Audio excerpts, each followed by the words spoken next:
விவசாயிகள் அனைவருக்கும் வணக்கம்ங்க.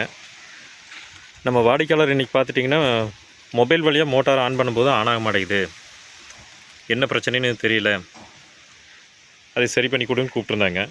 நம்ம வந்து செக் பண்ணி பார்த்தோம்ங்க. அதில் மெயின் கான்டாக்டை செக் பண்ணி பார்க்கும்போதுங்க ரொம்ப நாள் ஓடி தேஞ்சிருந்ததுங்க. உள்ளே எல்லாமே பட்டன்ஸ் எல்லாமே உங்களுக்கு எந்தளவுக்கு கிளியராக காட்ட முடியும்னு எனக்கு தெரியல. நெக்ஸ்ட்டு வந்து பார்த்துட்டிங்கன்னா நோவுட் காயிலும் போயிருந்தது. இதில் பட்டன் ஓடி தேஞ்சதுனால திக்னஸ்ஸு ரொம்ப கம்மியாயிருச்சுங்க. ஃபர்தராக வோல்டேஜும் சரியாக கான்டாக்ட் பண்ண மாட்டேது. அதனால் மோட்டார் ஹை ஆம்ஸ் எடுத்து ஓடிட்டு இருந்ததுங்க. இதை கிளியர் பண்ணி கொடுக்குறக்காக சேம் டிசி மேக்லேயே இருக்கிற இன்னொரு கான்டாக்டை 20 ஆம்ஸ் இருக்கிற கான்டாக்ட் ஒன்று ரீப்ளேஸ் பண்ணி கொடுத்துட்டுங்க.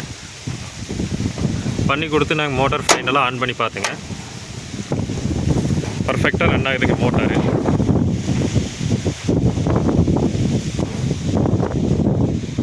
உங்களுக்கு வாட்டர் ஃப்ளோ ஆகிறது உங்களுக்கு தெரியுங்க. இவங்க மோட்டார் V6 யூஸ் பண்ணுறதுனால நம்ம 20 ஆம்ஸ் டிசி தான் இதுக்கு சூட்டபுள்னு நாங்கள் பண்ணி கொடுத்துருக்குறோங்க. இதே மாதிரி உங்களுக்கு ஆன்ஃபீல்ட்லேயே சர்வீஸ் பெட்டராக பண்ணி கொடுக்கணுன்னா நீங்கள் எங்கள் நம்பருக்கு கான்டாக்ட் பண்ணுங்கள். நன்றிங்க.